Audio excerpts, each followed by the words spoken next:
The Epic of Gilgamesh. Prologue. Gilgamesh, king in Uruk. I will proclaim to the world the deeds of Gilgamesh. This was the man to whom all things were known. This was the king who knew the countries of the world. He was wise, he saw mysteries and knew secret things. He brought us a tale of the days before the flood. He went on a long journey, was weary, worn out with labour. Returning he rested. He engraved on a stone the whole story. When the gods created Gilgamesh, they gave him a perfect body. Shamash, the glorious sun, endowed him with beauty. Adad, the god of storm, endowed him with courage. The great gods made his beauty perfect, surpassing all others, terrifying like a great wild bull. 2/3 they made him god, and 1/3 man. In Uruk he built walls, a great rampart, and the temple of blessed Iana, for the god of the firmament Anu, and for Ishtar, the goddess of love. Look at it still today. The outer wall where the cornice runs, it shines with the brilliance of copper, and the inner wall it has no equal. Touch the threshold, it is ancient.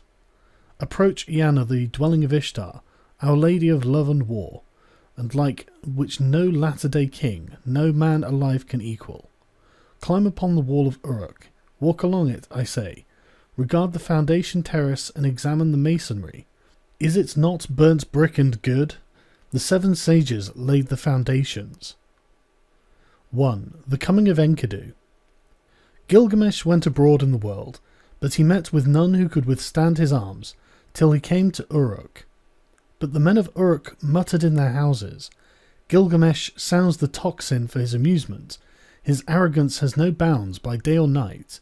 No son is left with his father, for Gilgamesh takes them all, even the children. Yet the king should be a shepherd to his people.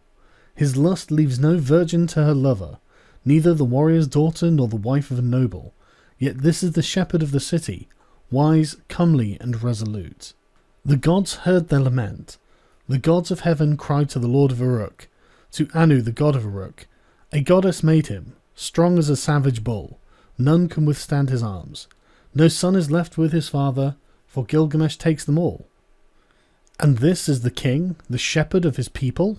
His lust leaves no virgin to her lover, neither the warrior's daughter nor the wife of the noble. When Anu heard their lamentation to the gods, cried to Aruru, the goddess of creation, You made him, O Aruru. Now create his equal. Let it be like him as his own reflection, his second self, stormy heart for stormy heart. Let them contend together, and leave Uruk in quiet. So the goddess conceived an image in her mind, and it was of the stuff of Anu of the firmament. She dipped her hands in water, and pinched off clay. She let it fall in the wilderness, and the noble Enkidu was created. There was virtue in him of the god of war, of Ninurta himself. His body was rough. He had long hair like a woman's. It waved like the hair of Nisaba, the goddess of corn. His body was covered with matted hair, like Samugans, the god of cattle.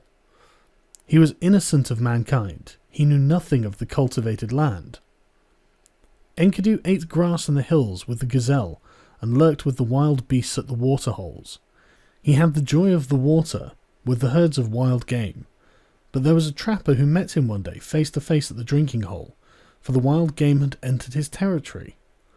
On 3 days he met him face to face, and the trapper was frozen in fear. He went back to his house with the game that he had caught, and he was dumb, benumbed with terror. His face was altered like that of one who has made a long journey. With awe in his heart he spoke to his father. Father, there is a man, unlike any other, who comes down from the hills. He is the strongest in the world. He is like an immortal from heaven. He ranges over the hills with the wild beasts, and eats grass. The ranges through your land, and comes down to the wells. I am afraid, and dare not go near him. He fills the pits which I dig, and tears up my traps I set for the game. He helps the beasts to escape, and now they slip through my fingers. His father opened his mouth and said to the trapper, My son, in Uruk lives Gilgamesh. No one has ever prevailed against him. He is as strong as a star from heaven. Go to Uruk, Find Gilgamesh, extol the strength of this wild man. Ask him to give you a harlot, a wanton from the temple of love. Return with her, and let her woman's power overpower this man. When next he comes down to drink at the wells, she will be there, stripped naked, and when he sees her beckoning, he will embrace her, and then the wild beasts will reject him. So the trapper set out on his journey to Uruk, and addressed himself to Gilgamesh, saying, "A man unlike any other is now roaming in the pastures. He is as strong as a star from heaven, and I am afraid to approach him. He helps the wild game to escape. He fills my pits and pulls up my traps." Gilgamesh said, "Trapper, take back with your harlot a child of pleasure. At the drinking hole she will strip, and when he sees her beckoning he will embrace her, and the game of the wilderness will surely reject him." Now the trapper returned, taking the harlot with him. After a 3 days' journey they came to the drinking hole, and there they sat down. The harlot and the trapper sat, facing one another, and waited for the game to come. For the first day and the second day the two sat waiting, but on the third day the herds came. They came down to drink, and Enkidu was with them. The small wild creatures of the plains were glad of the water, and Enkidu with them, who ate the grass with the gazelle, and was born in the hills, and she saw him, the savage man, come from the far off in the hills. The trapper spoke to her, "There he is. Now, woman, make your breasts bare and have no shame. Do not delay but welcome his love. Let him see you naked, let him possess your body. When he comes near, uncover yourself and lie with him. Teach him, the savage man, your woman's art, for when he murmurs love to you, the wild beast that shared his life in the hills will reject him." She was not ashamed to take him. She made herself naked and welcomed his eagerness. As he lay on her, murmuring love, she taught him the woman's art. For 6 days and 7 nights they lay together, for Enkidu had forgotten his home in the hills. But when he was satisfied, he went back to the wild beasts. Then, when the gazelle saw him, they bolted away. When the wild creatures saw him, they fled. Enkidu would have followed, but his body was bound as though with a cord. His knees gave way when he started to run. His swiftness was gone. And now the wild creatures had all fled away. Enkidu was grown weak, for wisdom was in him, and the thoughts of a man were in his heart. So he returned and sat down at the woman's feet, and listened intently to what she said. "You are wise, Enkidu, and now you have become like a god. Why do you want to run wild with the beasts of the hills? Come with me. I will take you to strong-walled Uruk, to the blessed temple of Ishtar and of Anu. Of love and of heaven there Gilgamesh lives, who is very strong, and like a wild bull he lords it over men." When she had spoken, Enkidu was pleased. He longed for a comrade, for one who could understand his heart. "Come, woman, and take me to that holy temple, to the house of Anu and Ishtar, and to the place where Gilgamesh lords it over the people. I will challenge him boldly. I will cry out aloud in Uruk, 'I am the strongest here. I have come to change the old order. I am he who was born in the hills. I am he who is strongest of all.'" She said, "Let us go. Let him see your face. I know very well where Gilgamesh is, in great Uruk. O Enkidu, there all the people are dressed in their gorgeous robes. Every day is holiday. The young men and girls are wonderful to see. How sweet do they smell! All the great ones are roused from their beds. O Enkidu, you who love life, I will show you Gilgamesh, a man of many moods. You shall look at him well in his radiant manhood. His body is perfect in strength and maturity. He never rests by night or day. He is stronger than you, so leave your boasting. Shamash, the glorious sun, has given favours to Gilgamesh, and Anu of the heavens, and Enlil and Ea, the wise, has given him deep understanding. Tell you, even before you have left the wilderness, Gilgamesh will know in his dreams that you are coming." Now Gilgamesh got up to tell his dream to his mother, Nin's son, one of the wise gods.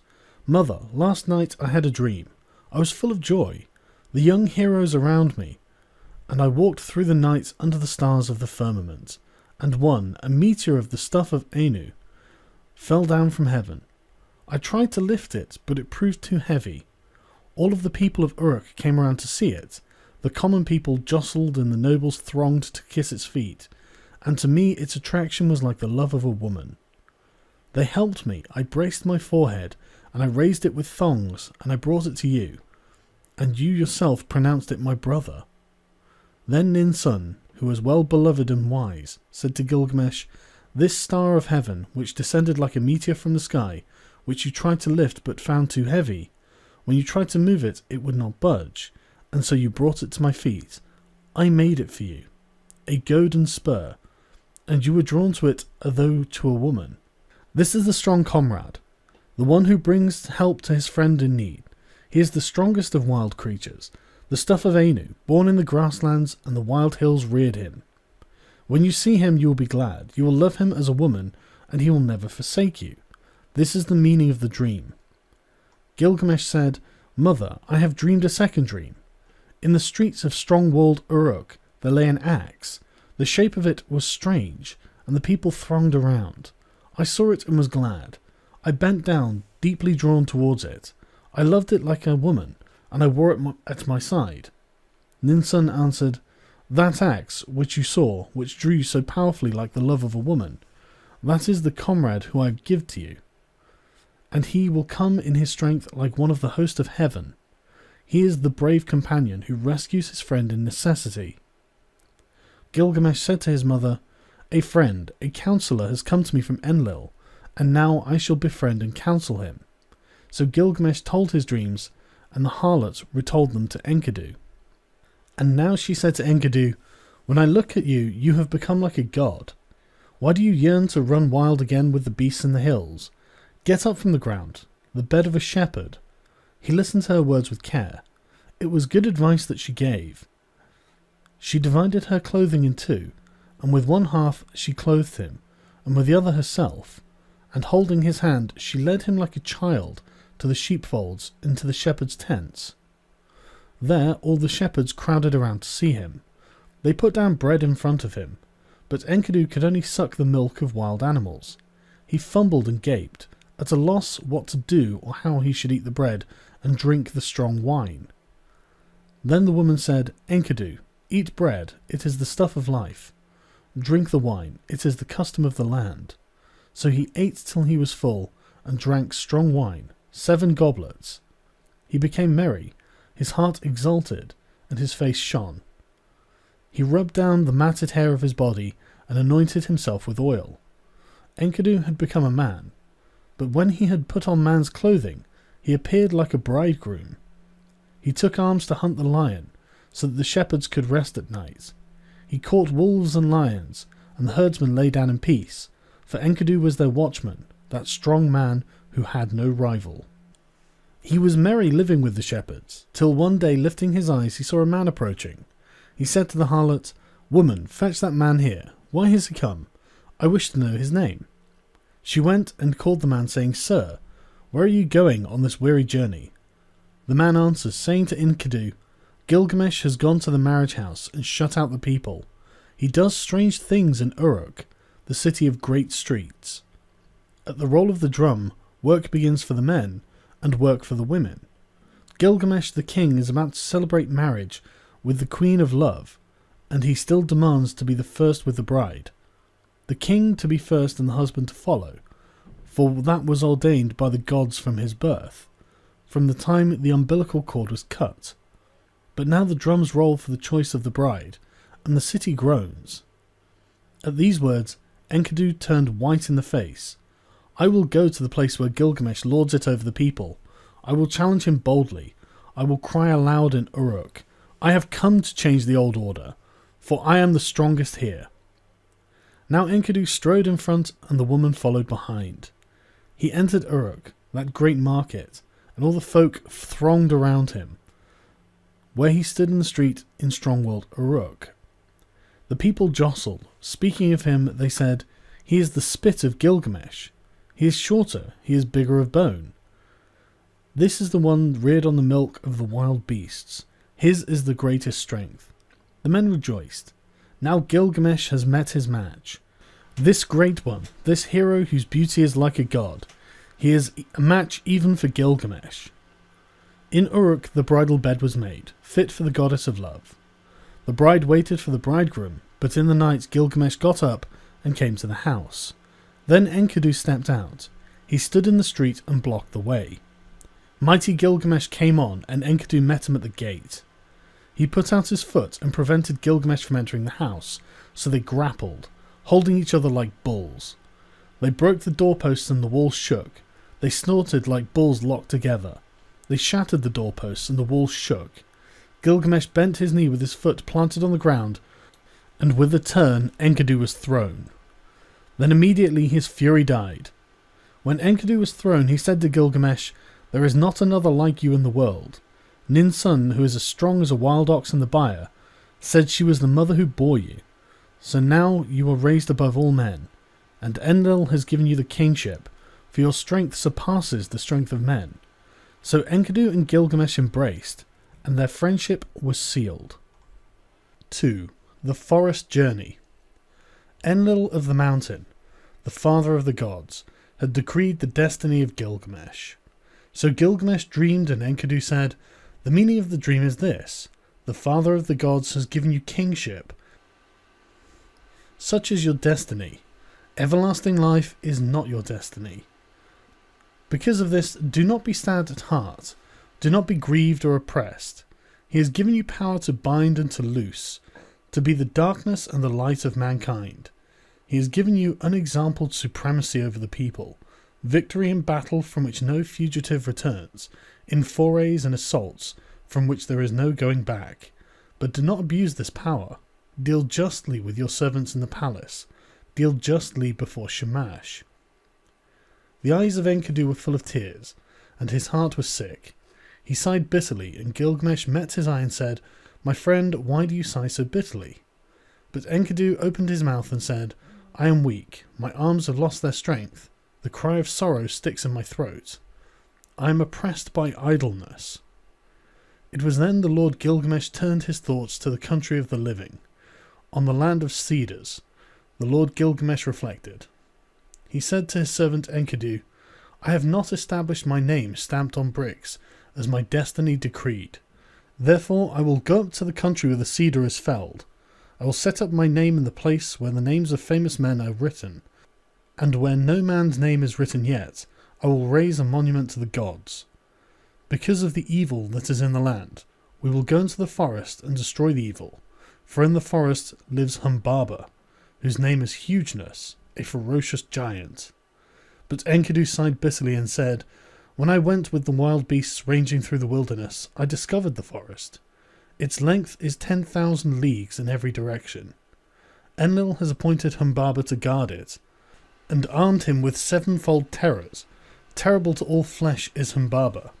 When he roars, it is like the torrent of a storm. His breath is like fire, his jaws are death itself. He guards the cedars so well that when the wild heifer stirs in the forest, though she is 60 leagues distant, he hears her. What man would willingly walk into that country and explore its depths? I tell you, weakness overpowers whoever goes near. It is not an equal struggle when one fights with Humbaba. He is a great warrior, a battering ram. Gilgamesh, the watchman of the forest, never sleeps." Gilgamesh replied, "Where is the man who can clamber to heaven? Only the gods live forever, with glorious Shamash. But as for us men, our days are numbered. Our occupations are a breath of wind. How is this? Already you are afraid? I will go first, although I am your lord, and you may safely call out, 'Forward, there is nothing to fear.' Then, if I fall, I leave behind me a name that endures. Men will say of me, 'Gilgamesh has fallen in fight with ferocious Humbaba.' Long after the child has been born in my house, they will say it and remember." Enkidu spoke again to Gilgamesh. "O my lord, if you will enter that country, go first to the hero Shamash. Tell the sun god, for the land is his. The country where the cedar is cut belongs to Shamash." Gilgamesh took up a kid, white without spot, and a brown one with it, and held them against his breast. He carried them into the presence of the sun. He took in his hand a silver scepter, and he said to glorious Shamash, "I am going to that country, O Shamash. I am going. My hands supplicate, so let it be well with my soul, and bring me back to the key of Uruk. Grant, I beseech, your protection, let the omen be good. Glorious Shamash answered, Gilgamesh, you are strong, but what is the country of the living to you? O Shamash, hear me.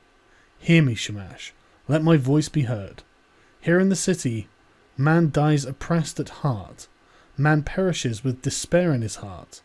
I have looked over the wall, and I see the bodies floating on the river, and that will be my lot also. Indeed, I know that it is so, for whoever is tallest among men cannot reach the heavens, and the greatest cannot encompass the earth. Therefore I would enter that country, because I have not established my name stamped on brick, as my destiny decreed. I will go to that country where the cedar is cut. I will set up my name where the names of famous men are written. And where no man's name is written, I will raise a monument to the gods. The tears ran down his face, and he said, Alas, it is a long journey I must take to the land of Humbaba.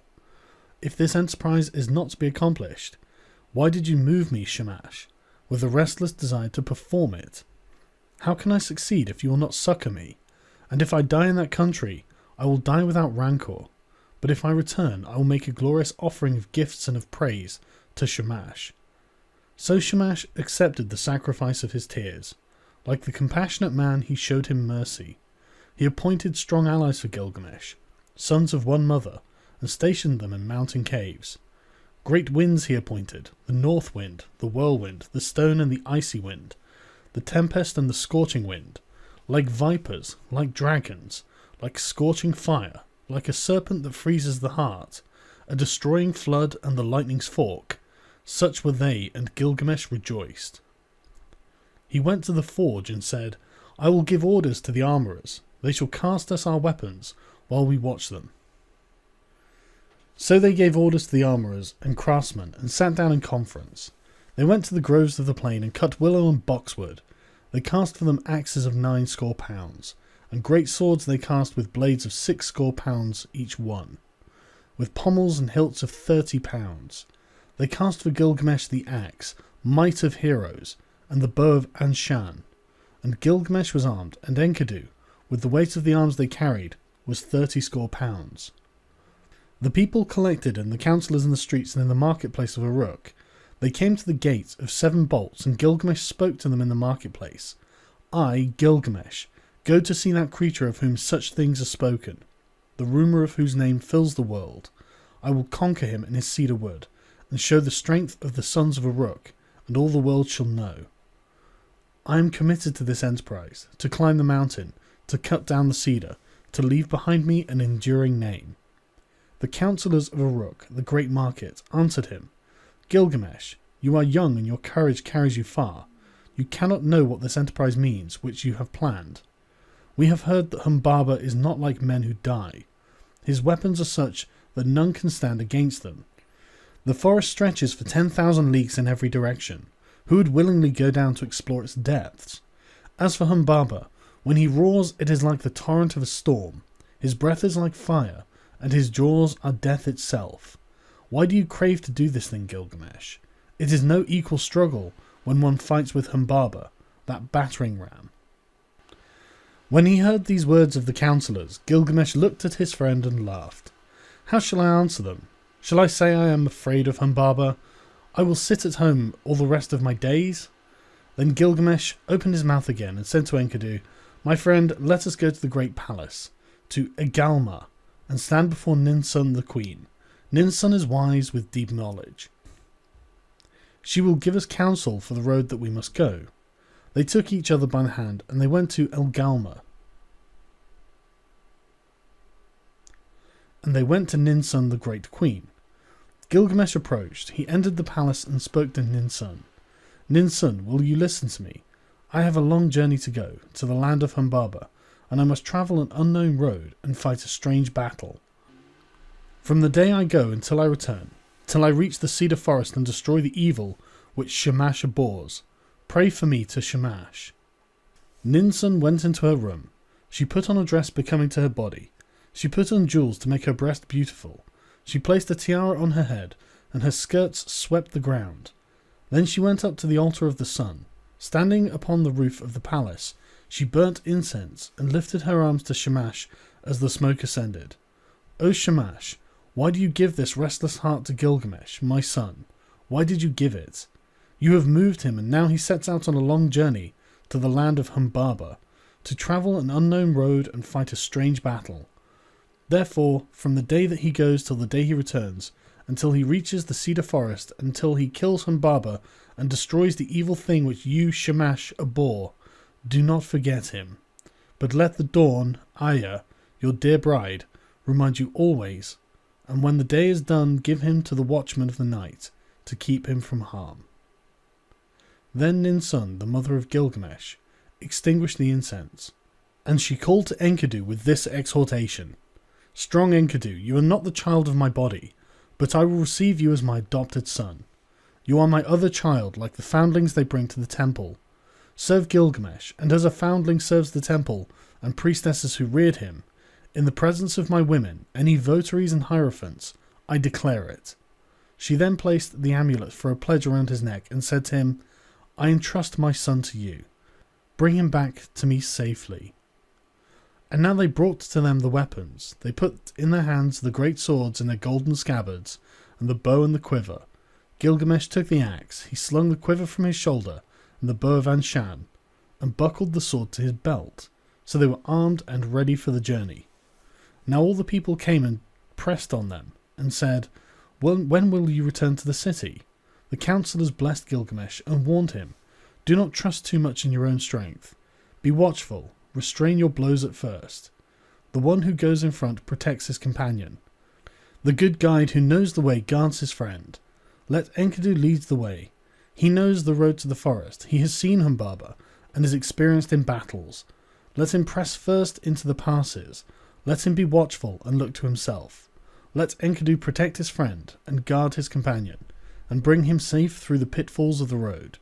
We, the councillors of Uruk, entrust our king to you, O Enkidu. Bring him back safely to us. Again to Gilgamesh they said, May Shamash give you your heart's desire. May he let you see with your eyes the thing accomplished which your lips have spoken. May he open a path for you where it is blocked, and a road for your feet to tread.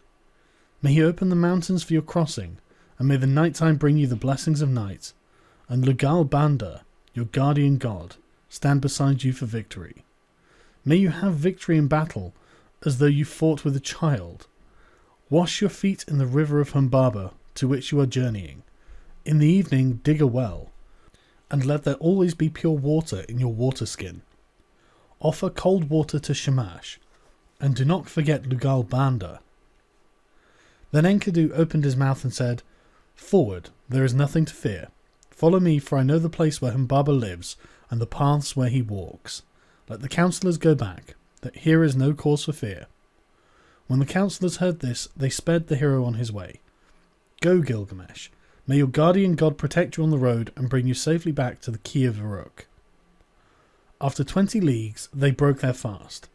After another 30 leagues, they stopped for the night. 50 leagues they walked in one day, and in 3 days they had walked as much of a journey as a month and 2 weeks. They crossed 7 mountains before they came to the gates of the forest. Then Enkidu called out to Gilgamesh, Do not go down into the forest. When I opened the gate, my hand lost its strength. Gilgamesh answered him, Dear friend, do not speak like a coward. We have got the better of so many dangers and travelled so far to turn back at last. You, who are tried in wars and battles, hold close to me now, and you will feel no fear of death. Keep beside me, and your weakness will pass. The trembling will leave your hand. Would my friend rather stay behind? No. We will go down together into the heart of the forest. Let your courage be roused by the battle to come. Forget death and follow me, a man resolute in action, but one who is not foolhardy. When two go together, each will protect himself and shield his companion, and if they fall, they leave an enduring name. Together they went down into the forest, and they came to the green mountain. There they stood still. They were struck dumb. They stood still and gazed at the forest. They saw the height of the cedar. They saw the way into the forest and the track where Humbaba used to walk. The way was broad, and the going was good. They gazed at the mountain of cedars, the dwelling place of the gods and the throne of Ishtar. The hugeness of the cedar rose in front of the mountain. Its shade was beautiful, full of comfort. Mountain and glade were green with brushwood. There Gilgamesh dug a well before the setting sun. He went up to the mountain and poured out fine meal on the ground and said, "O mountain, dwelling of the gods, bring me a favourable dream." Then they took each other by the hand and lay down to sleep, and sleep that follows from the night lapped over them. Gilgamesh dreamed, and at the midnight sleep he left him, and he told his dream to his friend. "Enkidu, what was it that woke me up if you did not? My friend, I have dreamed a dream. Get up and look at the mountain precipice. The sleep that the gods sent me is broken. Ah, my friend, what a dream I have had. Terror and confusion. I seized hold of a wild bull in the wilderness. It bellowed and beat up the dust until the whole sky was dark. My arm was seized and my tongue bitten. I fell back on my knee. Then someone refreshed me with water from his water skin." Enkidu said, "Dear friend, the god to whom we are travelling is no wild bull, though his form is mysterious. That wild bull which you saw is Shamash the Protector. In our moment of peril he will take our hands. The one who gave water from his water skin, that is your own god, who cares for your good name, your Lugal Banda. United with him together, we will accomplish a work of fame which will never die." Gilgamesh said, "I dreamed again. We stood in the deep gorge of the mountain, and beside it we two were like the smallest of swamp flies, and suddenly the mountain fell. It struck me and caught my feet from under me. Then came an intolerable light blazing out, and in it was one whose grace and whose beauty were greater than the beauty of this world. He pulled me out from under the mountain, he gave me water to drink, and my heart was comforted, and he set my feet on the ground. Then Enkidu, child of the plains, said, 'Let us go down from the mountain and talk this thing over together.' He said to Gilgamesh the young god, 'Your dream is good. Your dream is excellent. The mountain which you saw is Humbaba. Now surely we will seize and kill him, and throw his body down as the mountain fell on the plain.' The next day, after 20 leagues, they broke their fast, and after another 30 they stopped for the night. They dug a well before the sun had set, and Gilgamesh ascended the mountain. He poured out fine meal on the ground and said, 'O mountain, dwelling of the gods, send a dream for Enkidu, make him a favourable dream.' The mountain fashioned a dream for Enkidu. It came, an ominous dream. A cold shower passed over him. It caused him to cower like the mountain barley under a storm of rain. But Gilgamesh sat with his chin on his knees, till the sleep which flows over all mankind lapped over him. Then, at midnight, sleep left him. He got up and said to his friend, 'Did you call me, or why did I wake? Did you touch me? Why am I terrified? Did not some god pass by? For my limbs are numb with fear. My friend, I saw a third dream, and this dream was altogether frightful. The heavens roared, and the earth roared again. Daylight failed, and the darkness fell. Lightning flashed, and fire blazed out. The clouds lowered, they rained down death. Then the brightness departed. The fire went out, and all was turned to ashes, fallen about us. Let us go down from the mountain, and talk this over, and consider what we should do.' When they had come down from the mountain, Gilgamesh seized the axe in his hand. He felled the cedar. When Humbaba heard the noise from far off, he was enraged. He cried out, 'Who is this that has violated my woods, and cut down my cedar?' But glorious Shamash called to them out of heaven, 'Go forward, do not be afraid.' But now Gilgamesh was overcome with weakness, for sleep had seized him suddenly. A profound sleep held him. He lay on the ground, stretched out speechless, as though in a dream. When Enkidu touched him, he did not rise. When he spoke to him, he did not reply. 'O Gilgamesh, lord of the plain of Huluppa, the world grows dark. The shadows have spread over it, and now is the glimmer of dusk. Shamash has departed. His bright head is quenched in the bosom of his mother Ningal. O Gilgamesh, how long will you lie like this in sleep? Never let the mother who gave you birth be forced into mourning in the city square.' At length Gilgamesh heard him, and put on his breastplate. The voice of heroes, of 30 shekels weight, He put it on as though it was a light garment that he carried, and it covered him altogether. He straddled the earth like a bull that snuffs the ground, and his teeth were clenched. By the life of my mother Ninsun, who gave me birth, and the life of my father, Devine Lugalbanda, let me live to be the wonder of my mother, as when she nursed me on her lap. A second time he said to him, By the life of Ninsun my mother, who gave me birth, and by the life of my father, Devine Lugalbanda, until we have fought this man. If man he is, this God, if God he is, the way I took to the country of the living will not turn back to the city.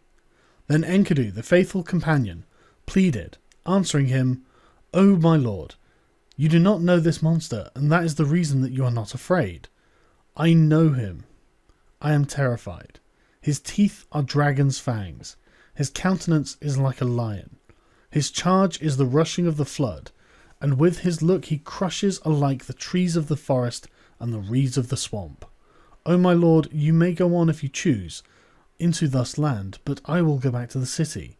I will tell the lady your mother all your glorious deeds until she shouts for joy, and then I will tell the death that followed until she weeps for bitterness.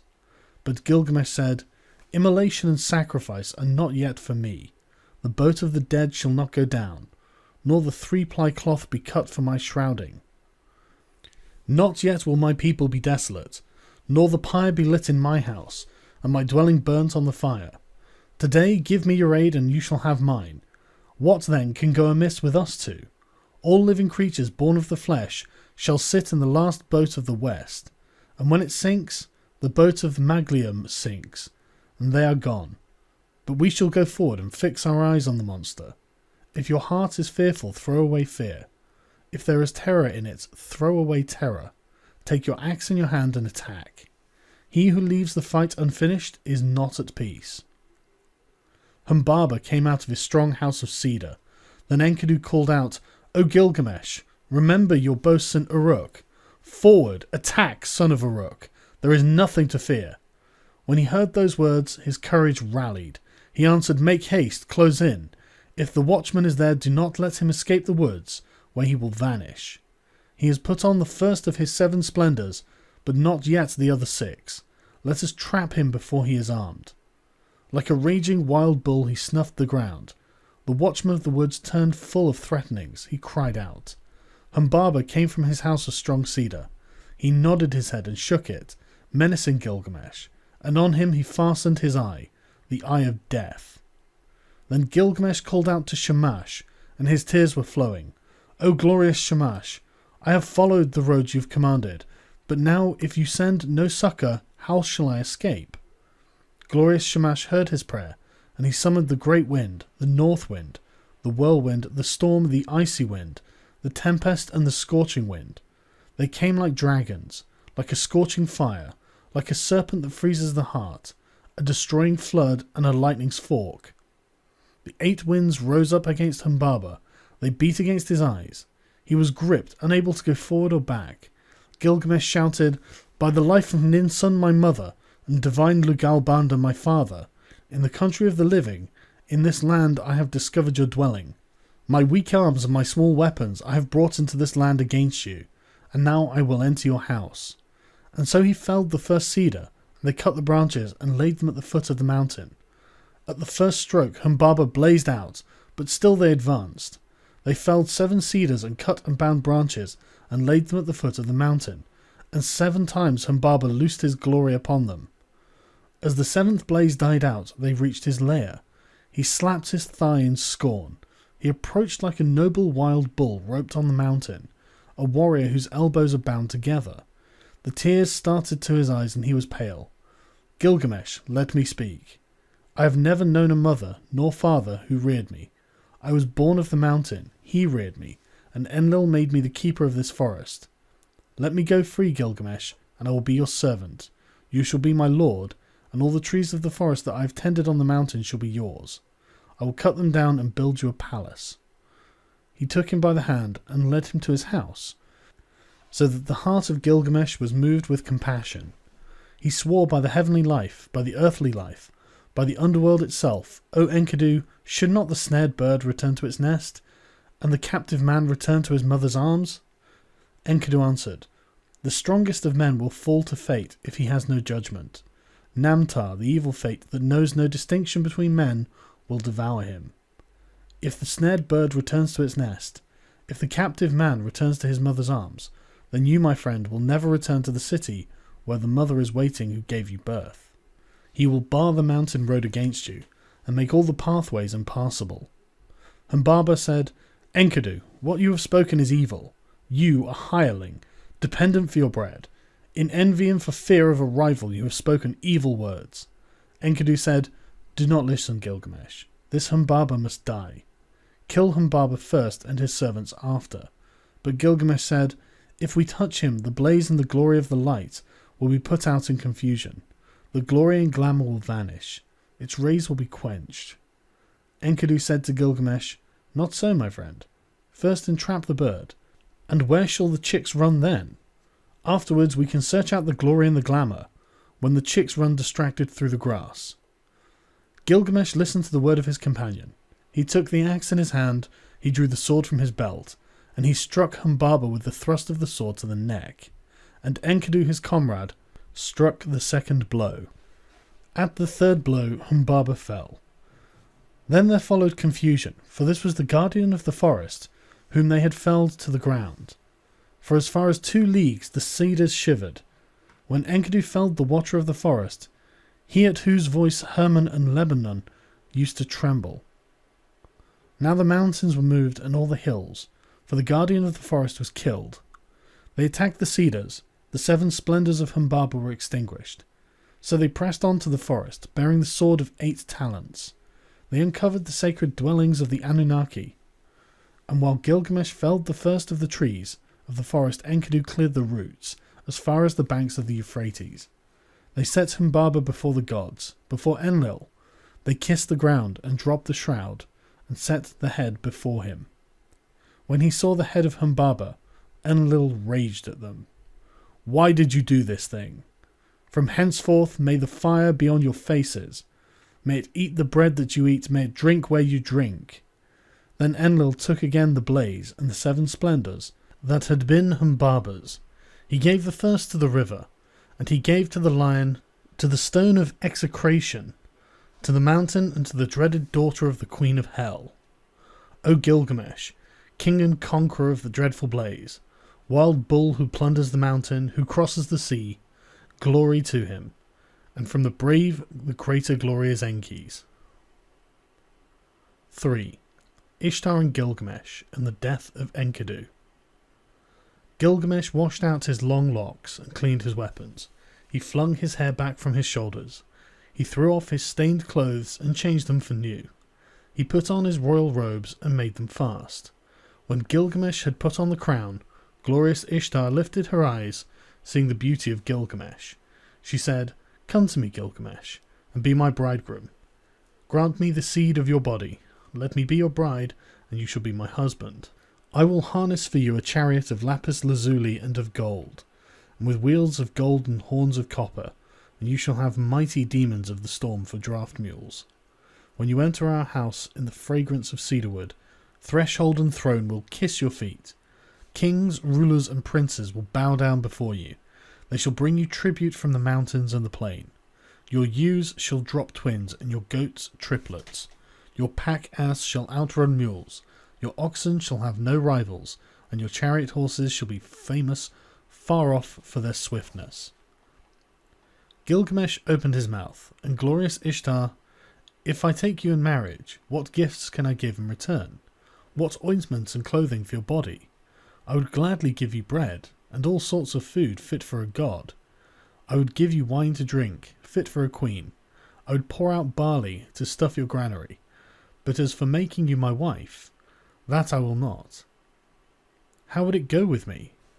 Your lovers have found you like a brazier, which smoulders in the cold, a back door which neither keeps out a squall of wind nor storm, a castle which crushes the garrison, pitch that blackens the bearer, a waterskin that chafes the carrier, a stone which falls from the parapet, a battering ram turned back from the enemy, a sandal that trips the wearer. Which of your lovers did you ever love forever? What shepherd of yours has pleased you for all time? Listen to me while I tell the tale of your lovers. There was Tammuz, the lover of your youth. For him you decreed wailing year after year. You loved the many-coloured roller, but still you struck and broke his wing. Now in the grove he sits and cries, Capi, Capi, my wing, my wing. You have loved the lion, tremendous in strength. 7 pits you dug for him, and 7. You loved the magnificent stallion in battle, and for him you decreed the whip and spur and a thong, to gallop 7 leagues by force and to muddy the water before he drinks, and for his mother Silili lamentations. You have loved the shepherd of the flock. He made meal cake for you day after day. He killed kids for your sake. You struck and turned him into a wolf. Now his own herd boys chase him away. His own hounds worry his flanks. And did you not love Ishalanu, the gardener of your father's palm grove? He brought you baskets filled with dates without end. Every day he loaded your table. And you turned your eyes on him and said, Dearest Ishalanu, come here, let's enjoy your manhood. Come forward and take me, I am yours. Ishalanu answered, What are you asking from me? My mother has baked, and I have eaten. Why should I come to such as you for food that is tainted and rotten? For when was a screen of rushes sufficient protection from frosts? But when you had heard this answer, you struck him. He was changed to a blind mole deep in the earth, one whose desire is always beyond reach. And if you and I should be lovers, should not I be served in the same fashion as all of these others whom you have once loved? When Ishtar heard this, she fell into a bitter rage. She went up into high heaven. Her tears poured down in front of her father Anu and Antum her mother. She said, Father, Gilgamesh has heaped insults on me. He has told all over my abominable behaviour, my foul and hideous acts. Anu opened his mouth and said, Are you a father of gods? Did you not quarrel with Gilgamesh the king? So now he has related your abominable behaviour, your foul and hideous acts? Ishtar opened her mouth and said again, My father, give me the bull of heaven to destroy Gilgamesh. Fill Gilgamesh, I say, with arrogance to his destruction. But if you refuse to give me the bull of heaven, I will break in the doors of hell and smash the bolts, and there will be confusion of people, those above with those from the lower depths. I shall bring up the dead to eat the food like the living, and the hosts of the dead will outnumber the living. Anu said to great Ishtar, If I do what you desire there will be 7 years of drought throughout Uruk, when corn will be seedless husks. Have you saved grain enough for the people and grass for the cattle?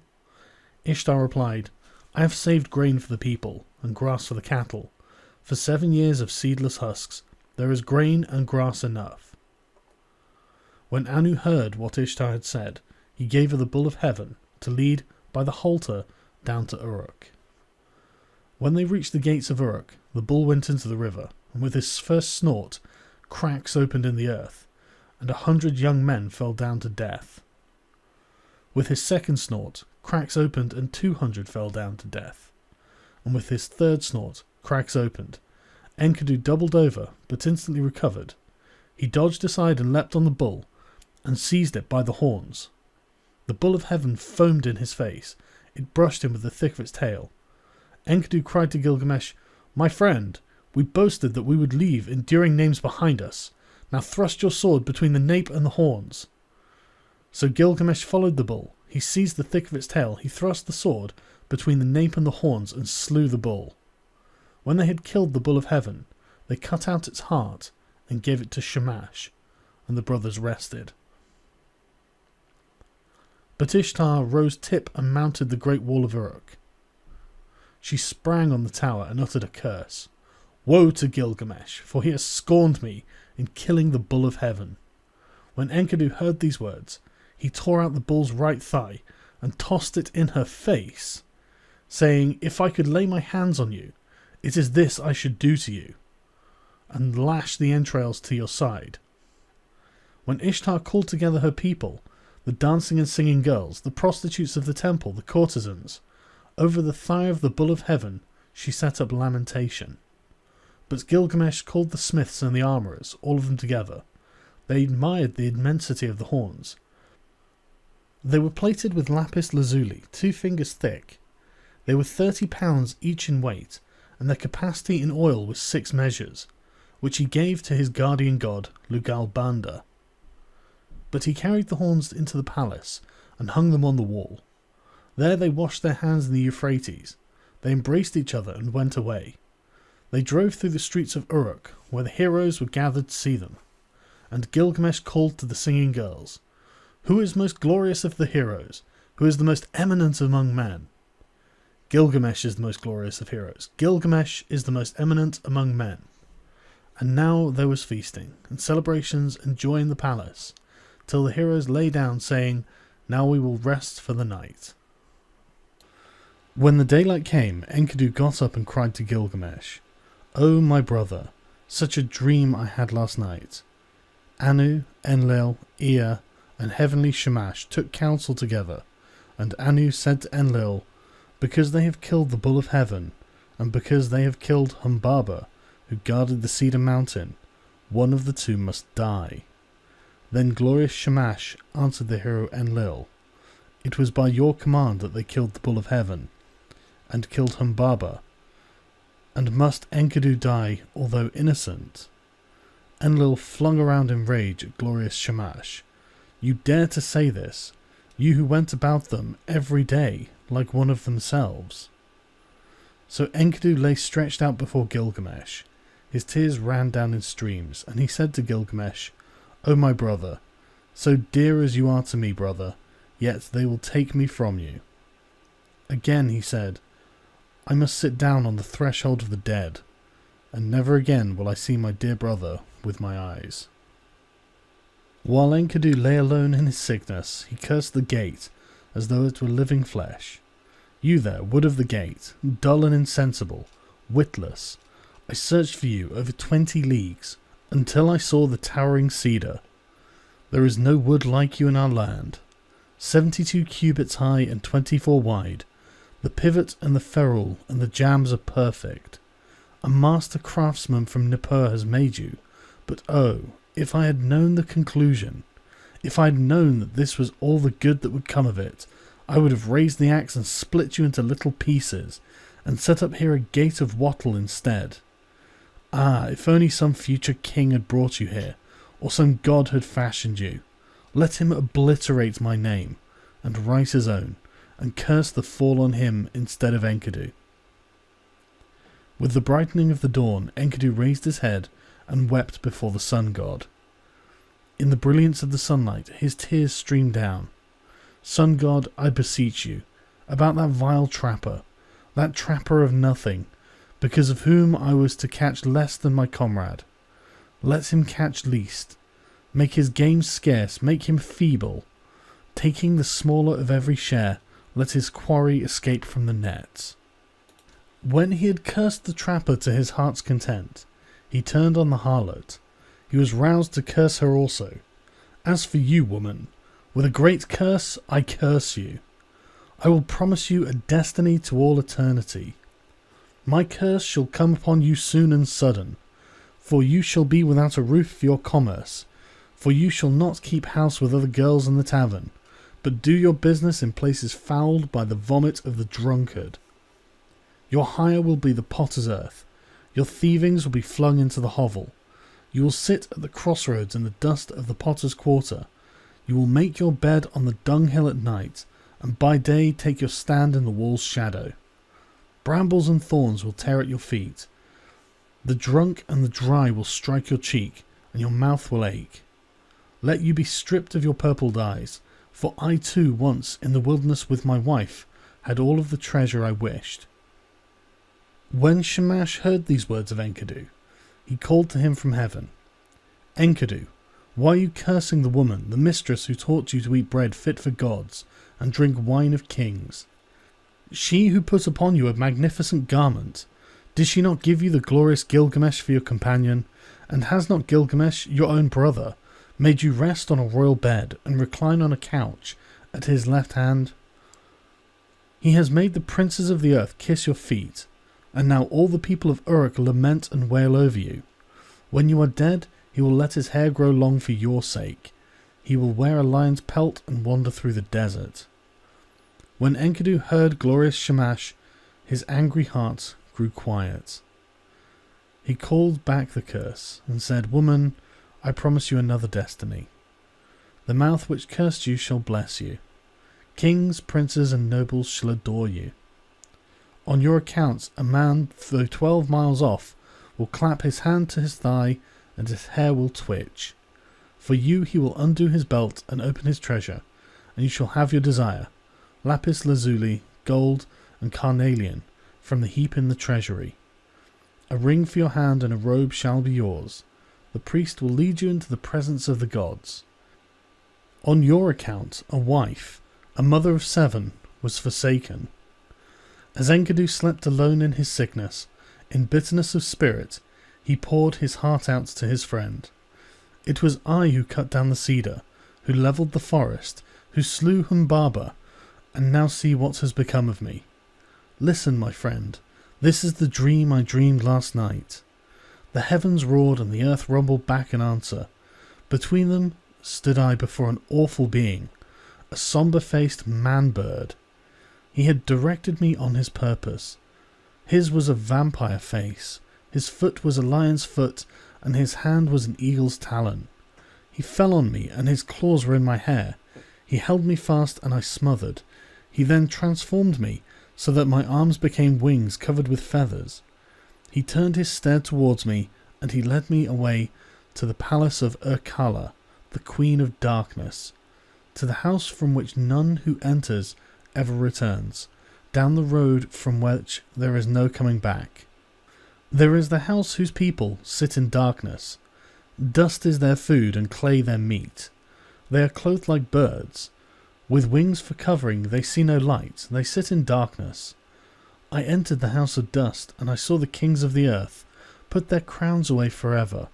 Rulers and princes, all those who once wore kingly crowns and ruled the earth in the days of old.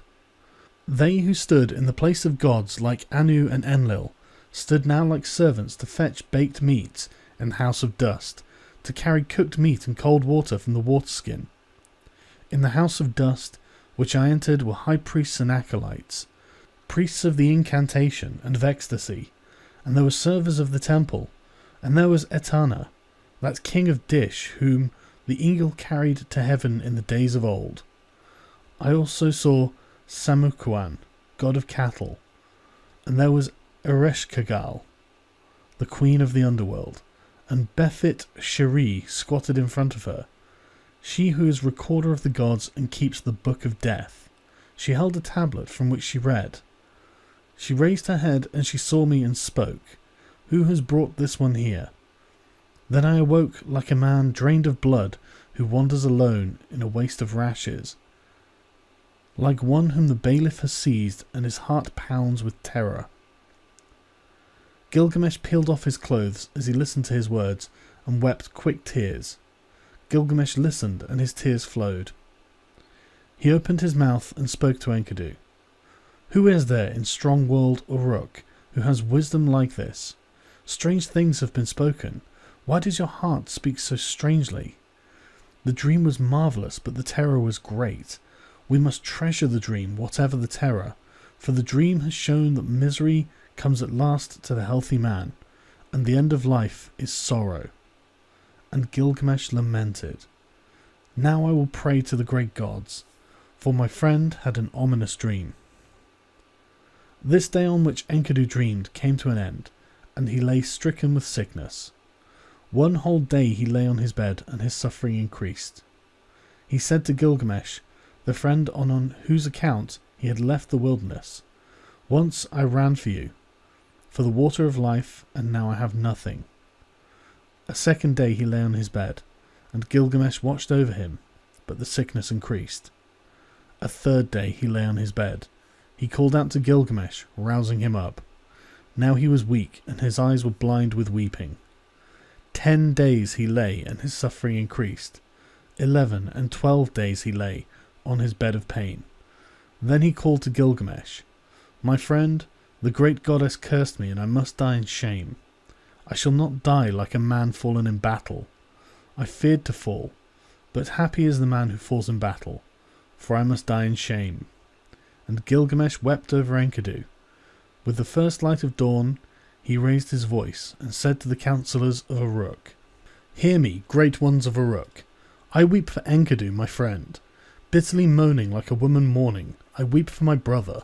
O Enkidu, my brother, you are the axe at my side, my hand's strength, the sword in my belt, the shield before me, a glorious robe, my fairest ornament. An evil fate has robbed me. The wild ass and the gazelle were father and mother, all long-tailed creatures that nourished you, weep for you. All the wild things of the plain and pastures, the paths that you loved in the forest of cedars, night and day murmur. Let the great ones of strong-walled Uruk weep for you. Let the finger of blessing be stretched out in mourning. Enkidu, young brother, hark! There is an echo through all the country, like a mother mourning. Weep all the paths where we walked together. And the beasts we hunted, the bear and the hyena, the tiger and panther, the leopard and lion, the stag and the ibex, the bull and the doe, the river along whose banks we used to walk, weeps for you. Ula of Elam and dear Euphrates, where once we drew water for waterskins. The mountains we climbed where we slew the watchmen, weeps for you. The warriors of strong-walled Uruk, where the bull of heaven was killed, weep for you. All the people of Eridu, weep for you, Enkidu. Those who brought grain for your eating mourn for you now. Who rubbed oil on your back mourn for you now. Who poured beer for your drinking mourn for you now. The harlots who anointed you with fragrant ointment laments for you now.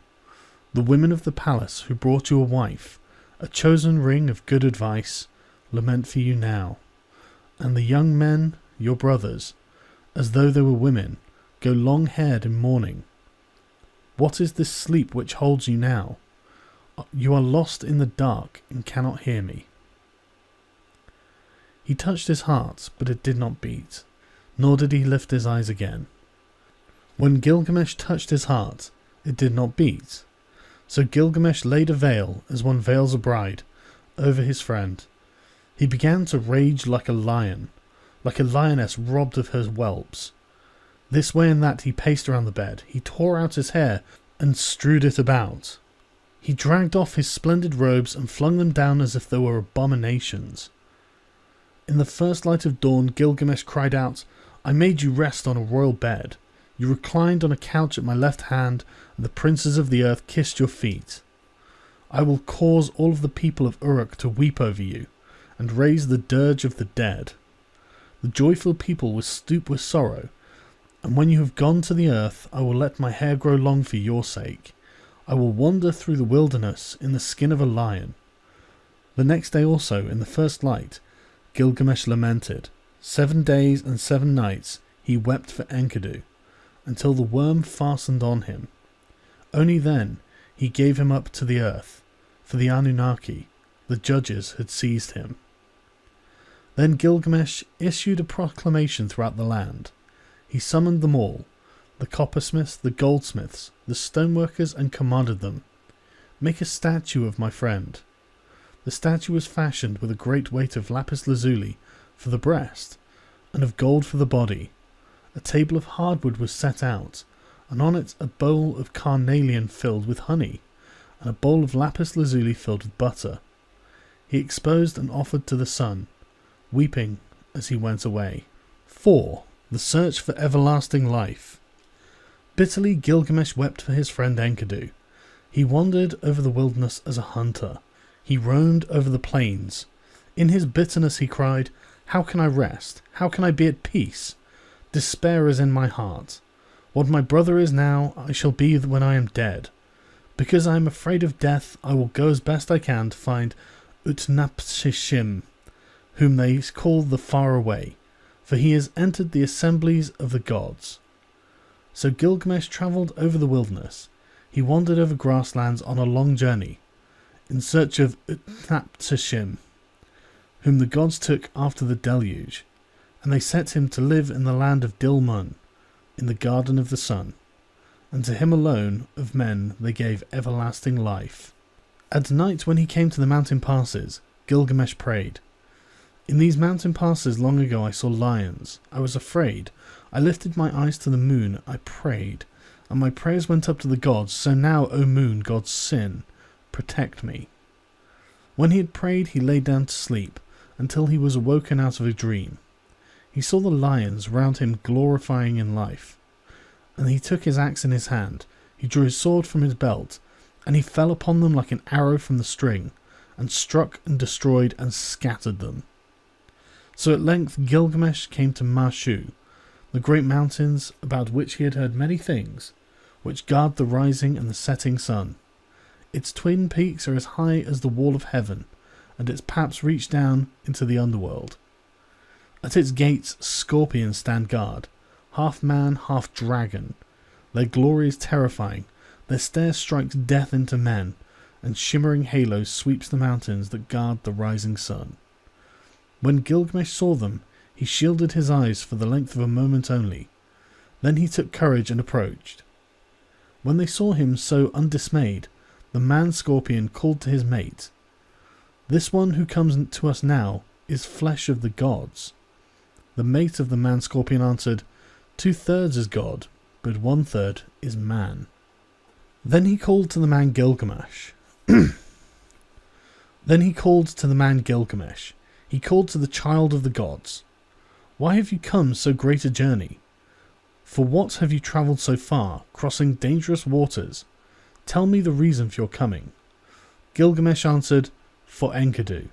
I loved him dearly. Together we endured all kinds of hardships. On his account I have come, for the common lot of man has taken him. I have wept for him day and night. I would not give up his body for burial. I thought my friend would come back because of my weeping. Since he went, my life is nothing. That is why I have travelled here, in search of Utnapishtim, my father, for men say he has entered the assembly of the gods and has found everlasting life. I have a desire to question him concerning the living and the dead." The man-scorpion opened his mouth and said, speaking to Gilgamesh, "No man born of woman has done what you have asked. No mortal man has gone to the mountain. The length of it is 12 leagues of darkness. In it there is no light, but the heart is oppressed with darkness. From the rising of the sun to the setting of the sun, there is no light." Gilgamesh said, "Although I should go in sorrow and in pain, with sighing and with weeping, still I must go. Open the gate of the mountain." And the man-scorpion said, "Go, Gilgamesh. I permit you to pass through the mountain of Marshu, and through the high ranges. May your feet carry you safely home. The gate of the mountain is open." When Gilgamesh heard this, he did as the man-scorpion had said. He followed the sun's road to his rising, through the mountain. When he had gone 1 league, the darkness became thick around him, for there was no light. He could see nothing ahead and nothing behind him. After 2 leagues, the darkness was thick, and there was no light. He could see nothing ahead and nothing behind him. After 3 leagues, the darkness was thick, and there was no light. He could see nothing ahead and nothing behind him. After 4 leagues, the darkness was thick, and there was no light. He could see nothing ahead and nothing behind him. At the end of 5 leagues, the darkness was thick, and there was no light. He could see nothing ahead and nothing behind him. At the end of 6 leagues, the darkness was thick, and there was no light. He could see nothing ahead and nothing behind him. When he had gone 7 leagues, the darkness was thick, and there was no light. He could see nothing ahead and nothing behind him. When he had gone 8 leagues, Gilgamesh gave a great cry, for the darkness was thick, and he could see nothing ahead and nothing behind him. After 9 leagues, he felt the north wind on his face, but the darkness was thick, and there was no light. He could see nothing ahead and nothing behind him. After 10 leagues, the end was near. After 11 leagues, the dawn light appeared. At the end of 12 leagues, the sun streamed out. There was the garden of the gods. All round him stood bushes bearing gems. Seeing it, he went down at once, for there was fruit of carnelian with the vine hanging from it, beautiful to look at. Lapis lazuli leaves hung thick with fruit, sweet to see. For thorns and thistles there were hematite and rare stones, agate and pearls from out of the sea. While Gilgamesh walked in the garden by the edge of the sea, Shamash saw him, and he saw that he was dressed in the skins of animals and ate their flesh. He was distressed, and he spoke and said, "No mortal man has gone this way before, nor will, as long as the winds drive over the sea." And to Gilgamesh he said, "You will never find the life for which you are searching." Gilgamesh said to glorious Shamash, "Now that I have toiled and strayed so far over the wilderness, am I to sleep and let the earth cover my head forever? Let my eyes see the sun until they are dazzled with looking. Although I am no better than a dead man, still let me see the light of the sun." Beside the sea she lives, the woman of the vine, the maker of wine. Siduri sits in the garden at the edge of the sea, with the golden bowl and the golden vats that the gods gave her. She is covered with a veil, and where she sits she sees Gilgamesh coming towards her, wearing skins, the flesh of the gods in his body, but despair in his heart, his face like the face of one who has made a long journey. She looked as she scanned the distance. She said in her own heart, "Surely this is some felon. Where is he going now?" And she barred the gate against him with a crossbar and shot home the bolt. But Gilgamesh, hearing the sound of the bolt, threw up his head, dislodged his foot in the gate, and he called to her, "Young woman, maker of wine, why do you bolt your door? What did you see that made you bar your gate? I will break in your door and burst in your gate, for I am Gilgamesh, who seized and killed the bull of heaven. I killed the watchman of the cedar forest. I overthrew Humbaba, who lived in the forest, and I killed the lions in the passes of the mountain." Then Siduri said to him, "If you are that Gilgamesh who seized and killed the bull of heaven, who killed the watchman of the cedar forest, who overthrew Humbaba that lived in the forest, and killed the lions of the passes of the mountain, why are your cheeks so starved, and why is your face so drawn? Why is despair in your heart, and your face like one of the face of one who has made a long journey? Yes, why is your face burned from heat and cold? Why do you come here wandering over the pastures in search of the wind?" Gilgamesh answered her, "And why should not my cheeks be starved and my face drawn? Despair is in my heart, and my face is the face of one who has made a long journey. It was burned with heat and with cold. Why should I not wander over the pastures in search of the wind? My friend, my younger brother, he who hunted the wild ass of the wilderness and the panther of the plains, nay friend, my younger brother, who seized and killed the bull of heaven, and overthrew Humbaba in the cedar forest, my friend who was very dear to me, and who endured dangers beside me, Enkidu my brother, whom I loved, the end of mortality has overtaken him. I wept for him for 7 days and nights, till the worm fastened on him. Because of my brother I am afraid of death. Because of my brother I stray through the wilderness and cannot rest. But now, young woman, maker of wine, since I have seen your face, do not let me see the face of death, which I dread so much." She answered, "Gilgamesh, where are you hurrying to? You will never find that life for which you are looking. When the gods created man, they allotted to him death, but life they retained for their own keeping. As for you, Gilgamesh, fill your belly with good things, day and night and day. Dance and be merry, feast and rejoice. Let your clothes be fresh. Bathe yourself in water.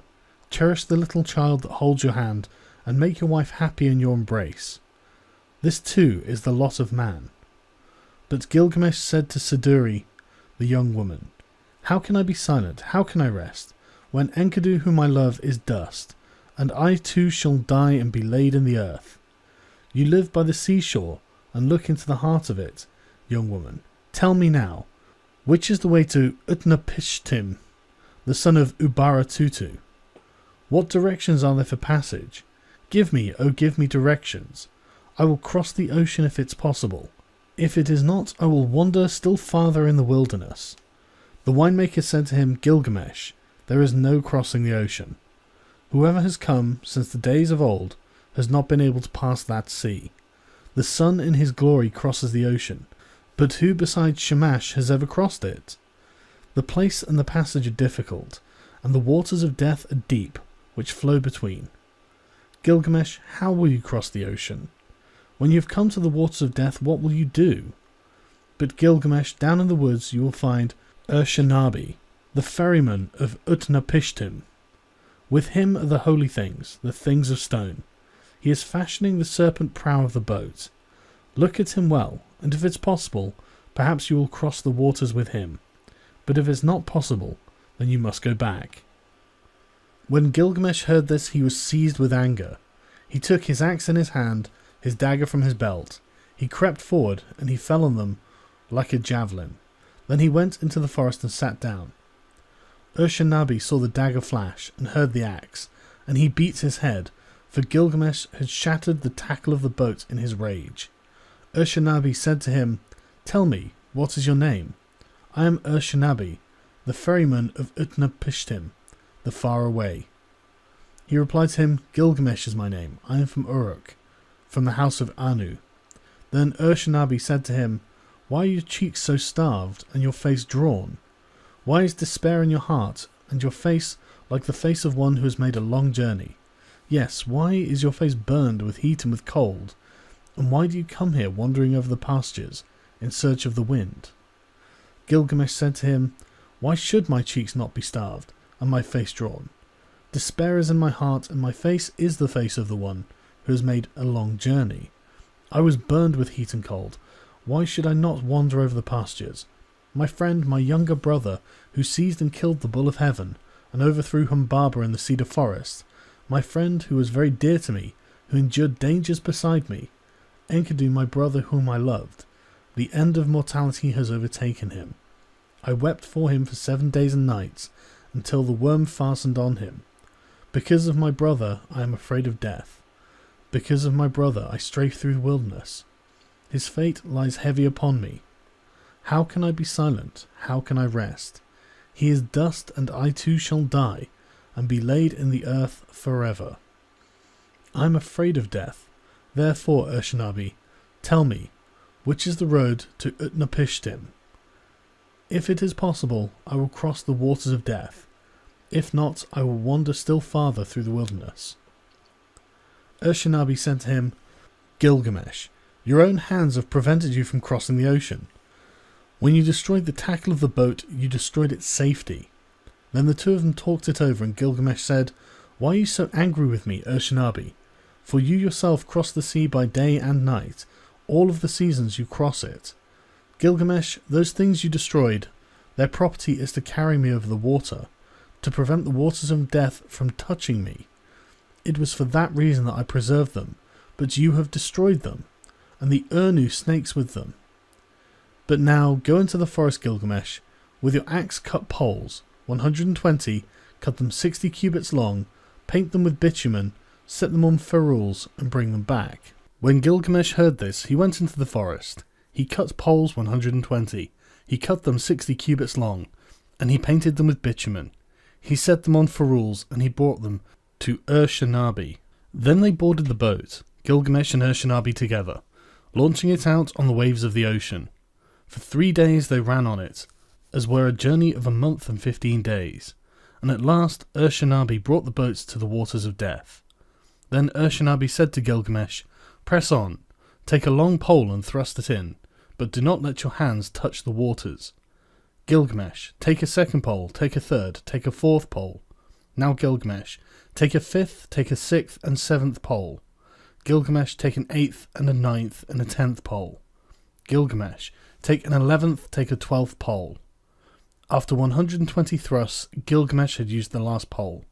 Then he stripped himself, held his arms up for a mast, and cut his covering for a sail, so that Urshanabi the ferryman brought Gilgamesh to Utnapishtim, whom they call the Far Away, who lives in Dilmun at the place of the sun's transit, eastward of the mountain.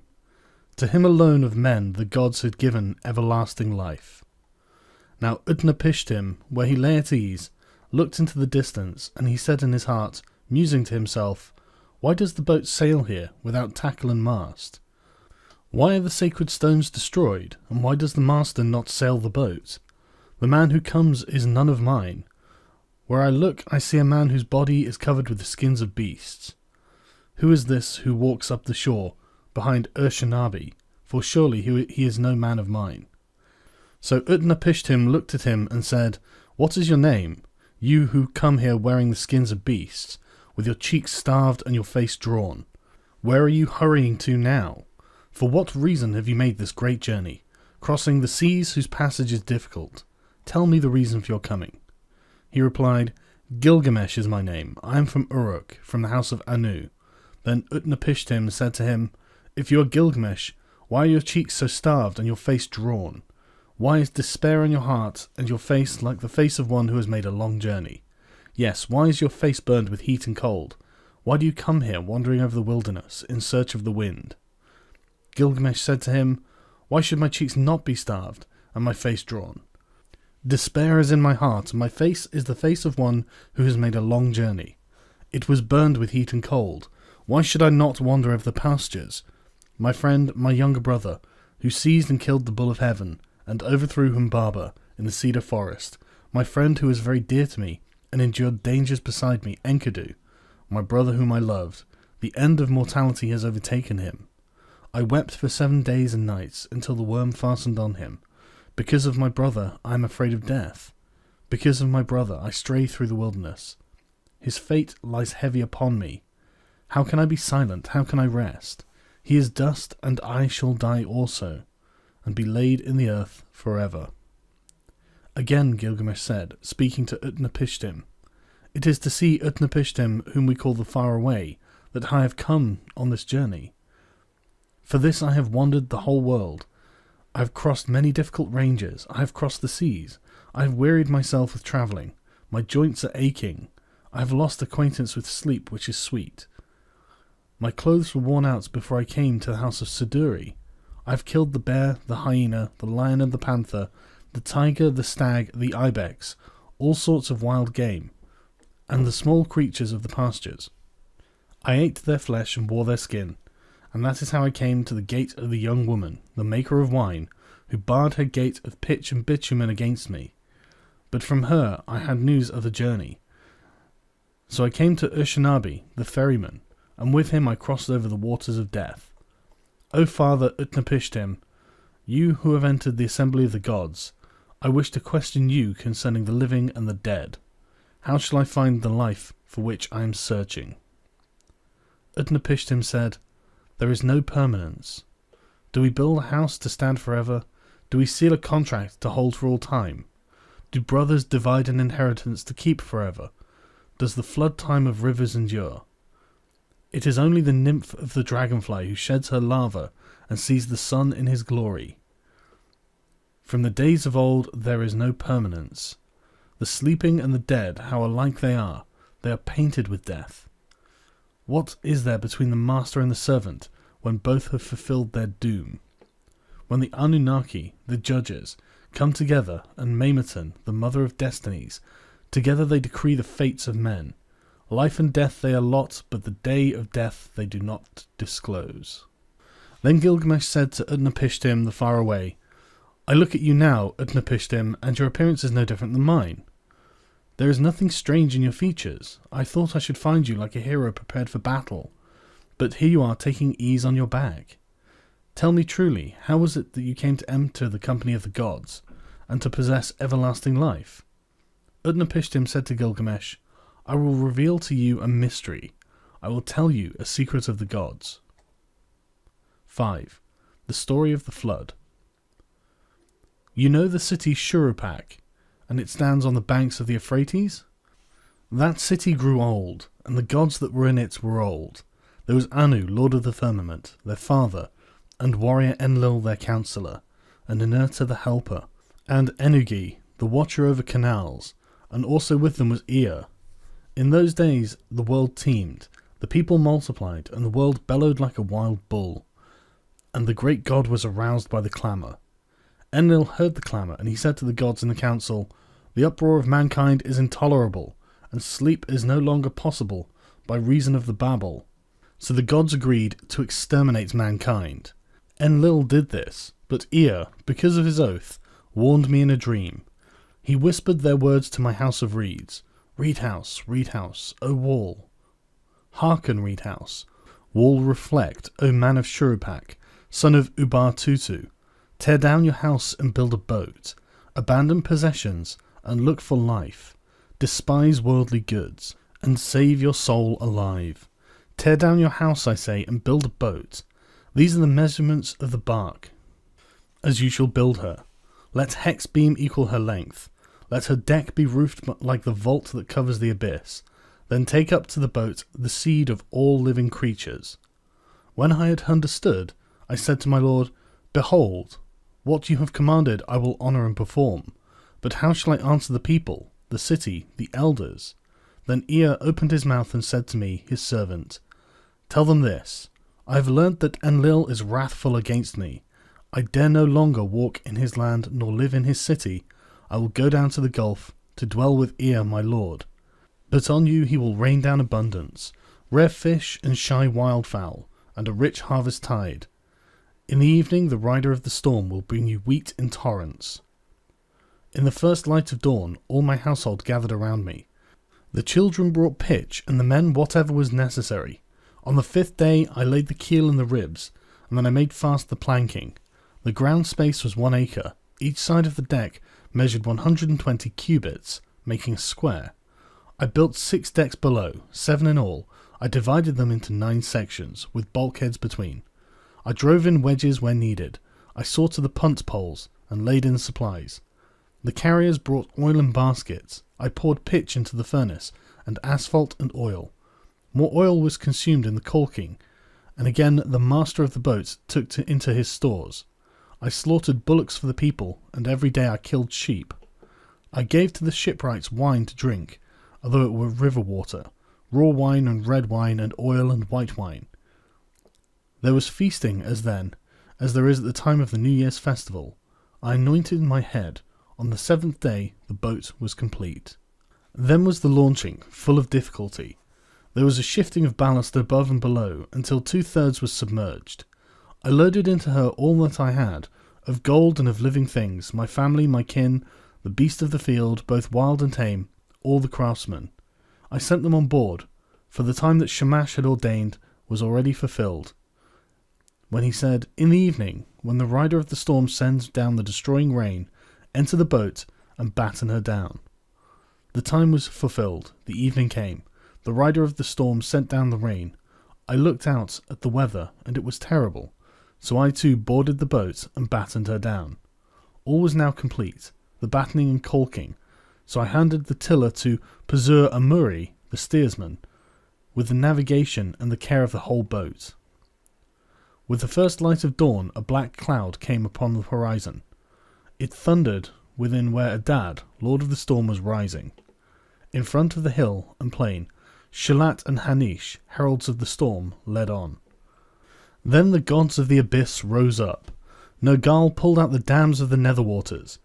Ninurta, the warlord, threw down the dikes, and the 7 judges of hell, the Anunnaki, raised their torches, lighting the land with their livid flame.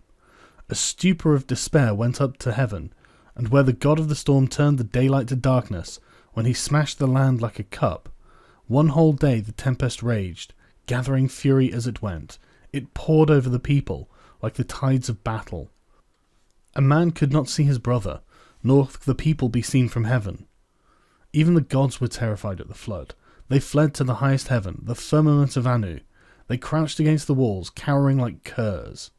Then Ishtar, the sweet-voiced queen of heaven, cried out like a woman in travail, Alas, the days of old are turned to dust, because I commanded evil.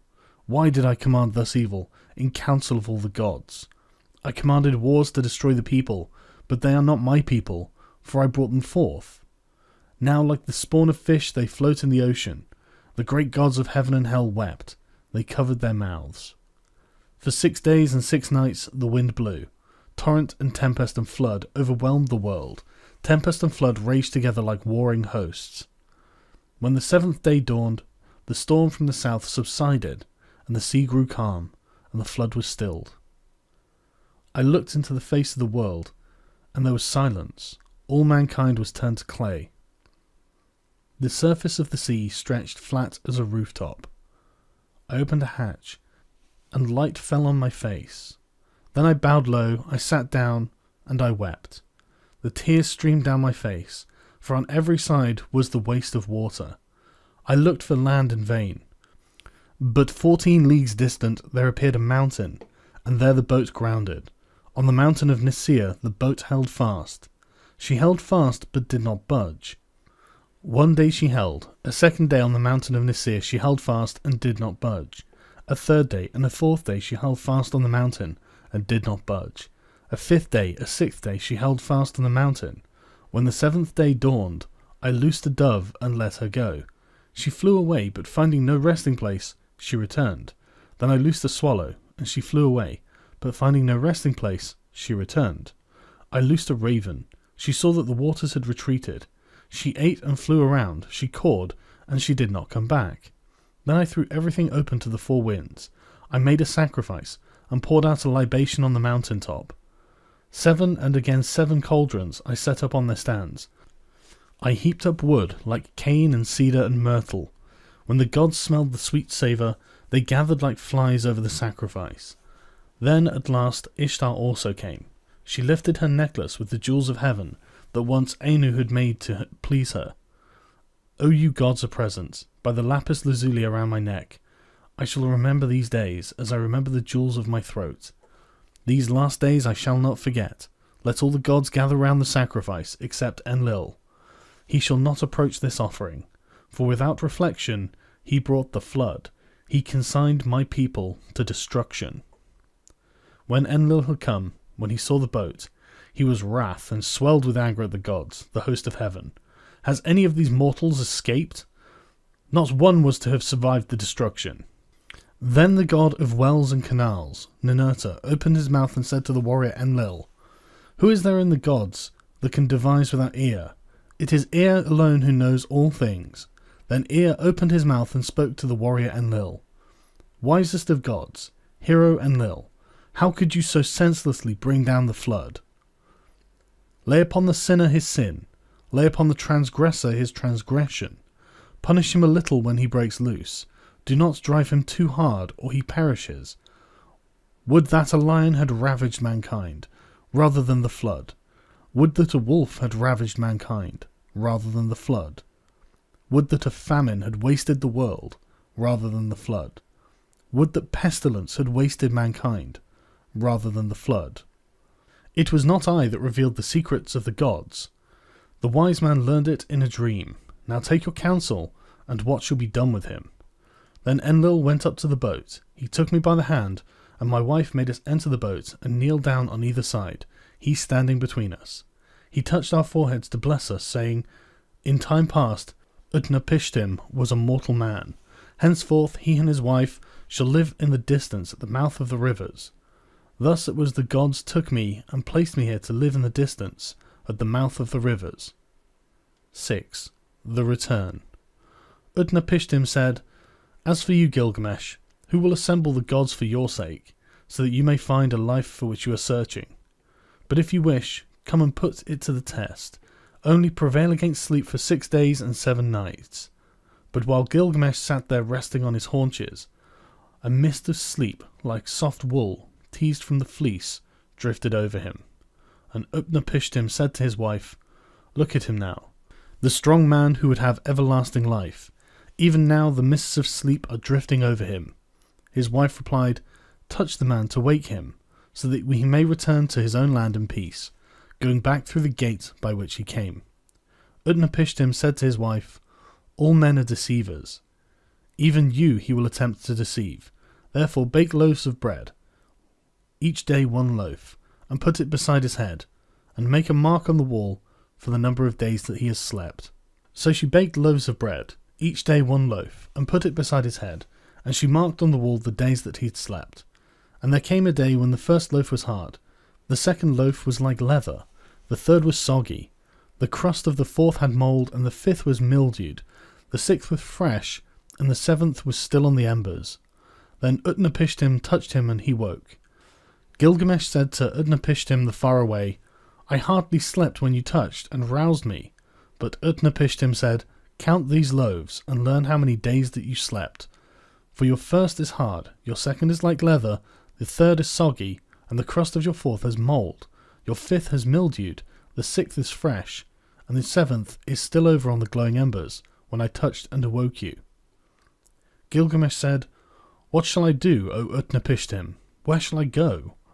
Already the thief in the night has hold of my limbs. Death inhabits my room. Wherever my foot rests, there I find death."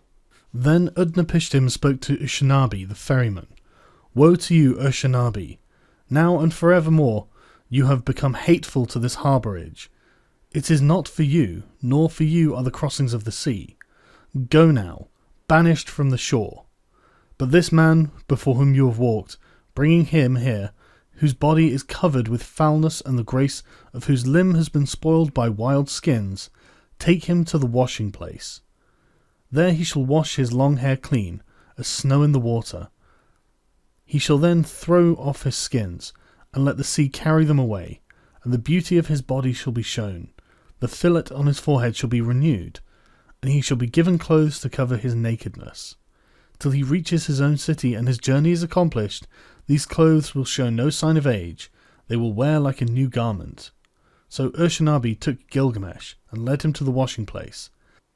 He washed his long hair as clean as snow in the water. He threw off his skins, which the sea carried away, and he showed the beauty of his body. He renewed the fillet on his head, and to cover his nakedness gave him clothes which would show no sign of age, but would wear like a new garment until he reached his own city, and his journey was accomplished. Then Gilgamesh and Ushabti launched the boat onto the water and boarded it, and they made ready to sail away. But the wife of Utnapishtim, the faraway, said to him, "Gilgamesh came here wearied out. He is worn out. What will you give to him to carry back to his own country?" So Utnapishtim spoke, and Gilgamesh took a pole and brought the boat to the bank. "Gilgamesh, you came here a man wearied out. You have worn yourself out. What shall I give you to carry back to your own country?" "Gilgamesh, I shall reveal a secret thing. It is a mystery of the gods, and I am telling you that there is a plant that grows under the water. It has a prickle like a thorn, like a rose. It will wound your hands, but if you succeed in taking it, then your hands will hold that which restores lost youth to a man." When Gilgamesh heard this, he opened the sluices so that sweet water currents might carry him out to the deepest channel. He tied heavy stones to his feet, and they dragged him down to the waterbed. There he saw the plants growing. Although it pricked him, he took it in his hands. Then he cut the heavy stones from his feet, and the sea carried him and threw him on the shore. Gilgamesh said to Ushabti the ferryman, "Come here and see this marvellous plant. By its virtue a man may win back all his former strength. I will take it to Uruk of the strong walls, and there I will give it to old men to eat. Its name shall be, The Old Men Are Young Again, and at last I shall eat it myself and have back all of my lost youth." So Gilgamesh returned by the gate through which he had come.